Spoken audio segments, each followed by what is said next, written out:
The discovery wasn't supposed to be significant. At first, it was just another data blip among countless cosmic background noises recorded every day.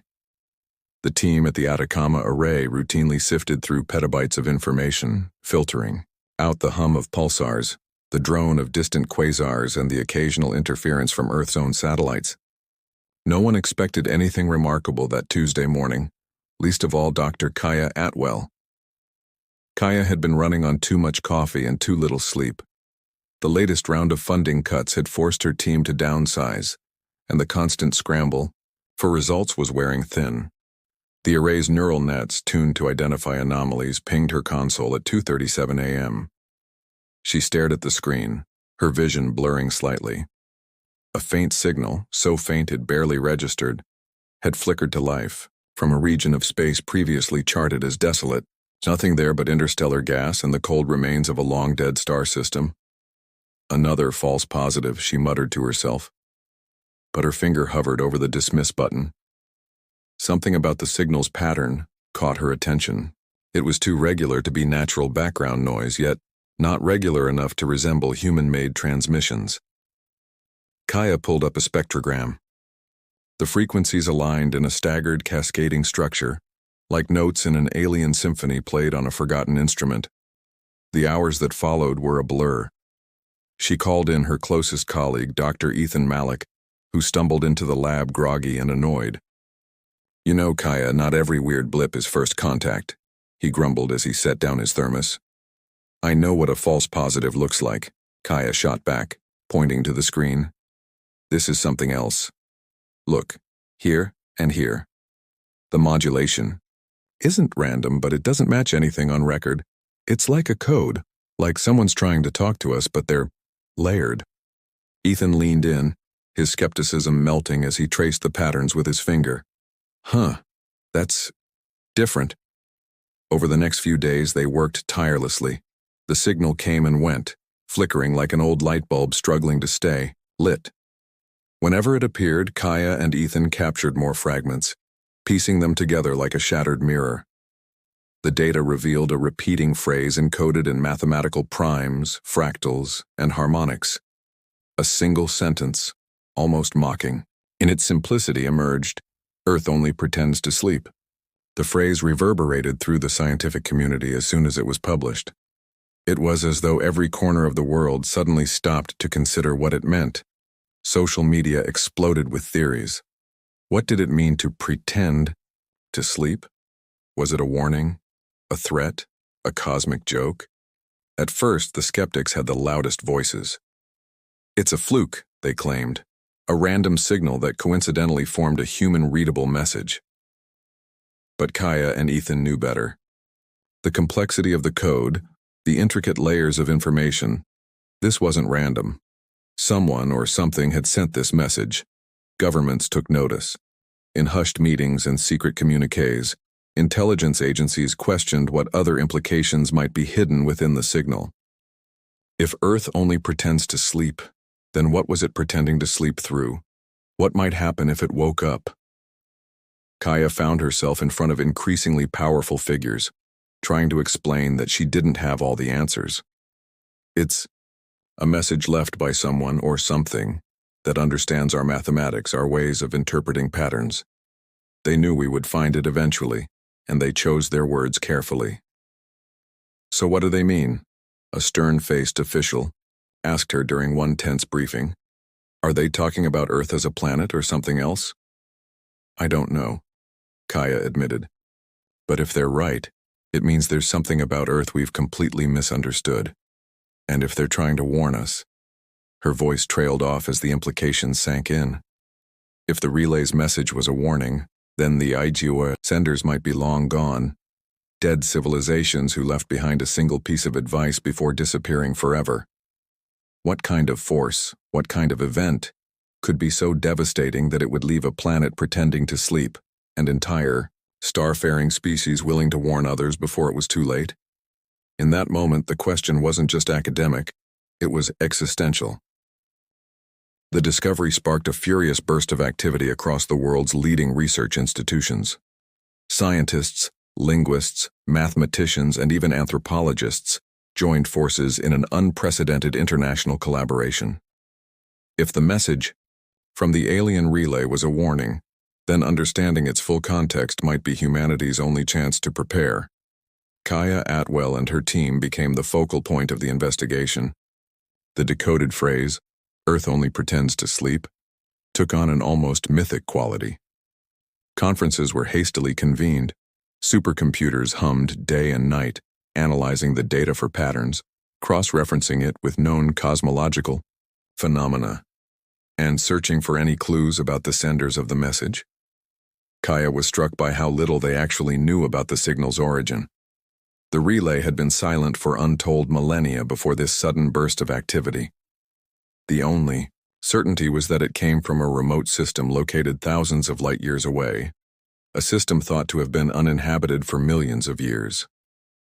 Yet the sophistication of the encoded message suggested that whoever, or whatever, had left it was not only intelligent but also deeply concerned about what they were leaving behind. Over the weeks that followed, the team uncovered fragments of additional information. Encoded within the signal's harmonic layers were references to other messages. These messages seemed to have been transmitted at different times, from different points in the galaxy. With each new fragment, a pattern began to emerge. They weren't looking at a single warning from a single race. Instead, they were piecing together a galactic breadcrumb trail left by multiple extinct civilizations. The fragments were hauntingly similar. Each one spoke of a planet that at first glance seemed ordinary, teeming with life, stable in its orbit, and home to flourishing ecosystems. But there was always a darker undercurrent. These planets weren't simply abandoned or devastated by external forces. According to the messages, something intrinsic to each world's nature ultimately turned against its inhabitants. Something that slept beneath the surface, hidden, patient, and waiting. One particularly chilling fragment came from a civilization identified as the Thessari. Long before their extinction, the Thessari had developed interstellar travel and encountered many other intelligent species. They described their homeworld as vibrant, peaceful, and harmonious. Then, over the course of a single century, it was as though the planet itself became hostile. Seismic upheavals, sudden climate shifts, unexplained mass extinctions of native fauna, all culminating in a catastrophic event they referred to only as the waking. The Thessari had sent their warning into the cosmos just before their civilization collapsed completely. Kaya's team was able to link the Thessari's message to at least 3 other known signals recorded decades earlier, but never fully understood. Each told a similar tale, a paradise turned nightmare, a once thriving species obliterated. The chilling realization was that these were not isolated incidents. They represented a pattern, one that suggested planets like Earth were not as stable or benevolent as they appeared. And worse, this pattern implied that the force behind these planetary awakenings was not random. It was something intrinsic, something every advanced civilization eventually stumbled upon, often too late. As the data poured in, debates raged within the scientific community. Could Earth harbor a similar force? Had humanity simply been fortunate so far? Or had this sleeping presence been influencing the course of human history in ways they couldn't yet understand? Kaya found herself caught between the exhilaration of discovery and the gnawing fear of what it all meant. In late-night discussions with Ethan, they speculated wildly. Could this force be a natural geological phenomenon, or was it more insidious? Was it some form of dormant alien technology buried deep in a planet's crust? Or was it even stranger than that? Something so far outside human understanding that even describing it as living or intelligent fell short? And if it had already begun to stir on Earth, how much time did humanity have left? When the first tremors struck, no one made the connection. The world was used to earthquakes, to the periodic groans and sighs of a geologically restless planet. Even when the seismic readings didn't fit the usual tectonic patterns, most dismissed it as a freak anomaly. After all, the quakes were mild, nothing to worry about, but Dr. Kaya Atwell wasn't so sure. By the time the tremors began, Kaya's team had already presented their findings to an uneasy global coalition of leaders, scientists, and military officials. The Thesari pattern, as it was now known, had become the most guarded secret on Earth. The leaders of the coalition weren't sure what to believe, but they agreed on one thing. If there was any chance the warnings were real, they couldn't afford to ignore them. The awakening protocols were developed in utmost secrecy. This hastily assembled series of contingency plans ranged from deep Earth monitoring systems to evacuation procedures for major population centers. Military units trained for scenarios they didn't understand. Satellite networks were retasked to scan for strange energy signatures. Even then, no one fully agreed on what they were looking for, just that something might be stirring. Kaya found herself drawn further into the corridors of power, forced to trade her whiteboard for conference tables and secure communications channels. She hated it. She missed the quiet hours spent poring over data with Ethan and their team. But as one of the world's foremost experts on the Thesari signals, she was indispensable. Her insights were required for every new piece of the plan, every next step into the unknown. The first clue that the tremors weren't natural came from a deep Earth observatory in the Antarctic. A network of seismographs detected low-frequency waves emanating not from a fault line, but from a nearly featureless expanse of bedrock. It was as if the ground itself was vibrating in response to something below it. These weren't ordinary tremors. They were pulses, rhythmic and deliberate. More anomalies followed. The Earth's magnetic field began to exhibit strange fluctuations, nothing catastrophic, but enough to throw off certain instruments and raise questions. Unexplained bursts of energy registered on devices designed to monitor solar storms, but their source was clearly terrestrial. In remote regions, animals started behaving strangely, fleeing areas they'd lived in for centuries. Migratory patterns shifted. Entire ecosystems seemed to sense something humans couldn't. And then there were the dreams. Reports trickled in from around the world. People described vivid, unsettling dreams of underground caverns, of vast shadows shifting beneath the surface. Some spoke of voices, low and resonant, uttering phrases that didn't quite make sense. Others claimed to feel a presence, watching from deep below their feet. Psychologists dismissed it at first, blaming stress, media hysteria, and collective trauma. But as the reports increased in number and consistency, even the skeptics grew uneasy. Kaya, exhausted from weeks of nonstop analysis, began to dream too. In her sleep, she saw a vast, dark expanse filled with shifting shapes. The phrase "Earth only pretends to sleep" echoed in her mind, spoken not in words but in sensations, like an ancient memory clawing its way to the surface. She woke, up each morning more convinced that the warnings were not just metaphorical. Something was indeed waking. The awakening protocols escalated. Hidden bunkers and shelters were prepared, and scientists were dispatched to previously restricted zones rumored to harbor ancient anomalies. In the depths of the Mariana Trench, an autonomous probe discovered peculiar magnetic fields emanating from a previously uncharted ridge. In the deserts of Australia, a joint team of geologists and archaeologists unearthed a structure that appeared entirely out of place. A massive metallic formation buried under layers of rock, as though it had been there since the planet's formation. Kaya studied the reports with growing alarm. Everything pointed to the same conclusion. Earth was not simply pretending to sleep.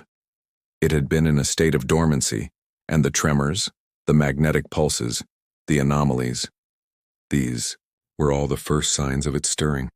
But what exactly was waking up? Was it a natural geological process, an ancient alien artifact? Or was it something even stranger, a sentient force, a planetary consciousness, a presence that defied all known science? And most importantly, could humanity do anything to stop it before it was too late? By the time the first clear sign of awakening appeared, it was already too late to prevent it. Deep in the Pacific Ocean, an unmanned research station recorded an unprecedented burst of geothermal activity. Vents that had been dormant for thousands of years erupted with tremendous force, spewing plumes of superheated water mixed with strange glowing particles. The surrounding water temperature rose dramatically, and a faint vibration, barely discernible through the station's sensors, pulsed outward in rhythmic waves. From orbit, satellite imagery revealed a growing patch of ocean surface that shimmered unnaturally, reflecting light in ways that defied atmospheric conditions. Researchers scrambled to analyze the data, but the effects soon spread. Across the globe, other anomalies began to occur, patterns of lights in the night sky that seemed to move with purpose, massive swarms of animals changing their migration paths, and a subtle but measurable distortion in the planet's magnetic field, as if it were warping to align with something deep within. In a secure government facility buried beneath miles of granite, Kaya Atwell stood before the council. The room was thick with tension. She didn't have good news. "The evidence is undeniable now," Kaya said, her voice steady despite the weight of her words. "This is no longer theoretical. Earth is waking up, and if the warnings from the relay are accurate, we have very little time." "What exactly does that mean?" one of the council members asked, her tone sharp. "What is waking up? A geological process? An ancient alien machine? A life form?" "We don't know exactly what it is," Kaya admitted. "But the pattern is clear. This isn't just geological or environmental. The signal's warning was meant for species like ours, intelligent, advanced, and vulnerable. It told us that Earth only pretends to sleep. That suggests a deception, a hidden intelligence. If the other civilizations that left those warnings encountered the same phenomenon, and it destroyed them..." She didn't need to finish the sentence. The room fell silent. Over the following weeks, the awakening protocols entered their final phase. Evacuations of certain regions were ordered under the guise of natural disasters. Critical resources were stockpiled in fortified facilities. Communication satellites were realigned to provide continuous observation of the growing anomalies. Kaya and her team continued to analyze the Thessari records and the other fragments they'd uncovered. One critical clue emerged. Every civilization that encountered this planetary awakening had tried to escape it, and all of them had failed. The final transmissions from the Thessari, the Velkarth, and the silent ruins of Tiviem described desperate attempts to leave their homeworlds behind, fleeing to nearby moons, launching massive generational starships, even attempting to transfer their consciousness into machines. None of it worked. The waking force followed them, in ways no one fully understood. It became clear that whatever lay dormant within Earth was not a simple phenomenon. It wasn't a volcanic event or a magnetic disturbance. It was a pervasive, omnipresent, forcing something tied to the very fabric of the planet, possibly even beyond it. And now it was rousing. On the surface, the effects became undeniable. Electrical systems faltered unpredictably. Strange, undulating sounds emanated from deep underground. In certain regions, entire forests began to shift subtly, as if swayed by a wind that didn't exist. The air felt heavy, as though carrying the weight of something unseen. In her final briefing to the council, Kaya spoke frankly. "This isn't just about survival," she said. "It's about understanding what we're dealing with. Every dead race left us a warning, but none of them fully explained what this force is. Their messages were fragmented, desperate. We're facing something that operates on a scale and in a way we can't yet comprehend." One of the military leaders stood. "So what do we do? Fight it? Run?" Kaya shook her head. "If we run, we have to assume it will follow, just as it did for the others. Fighting it is unlikely. But maybe we can prepare. Maybe we can endure. Whatever this is, it's been part of Earth since the beginning. We need to find a way to live with it, or at least long enough to figure out what it wants." As the anomalies intensified, humanity braced for the unknown. For the first time in history, the world's nations worked as one, pooling their resources, their knowledge, and their strength. They didn't know what they would face when the planet fully awoke, but they knew it was coming. And as the relay's final words hung over them, a grim mantra repeated in every briefing room, laboratory, and shelter: "Earth only pretends to sleep."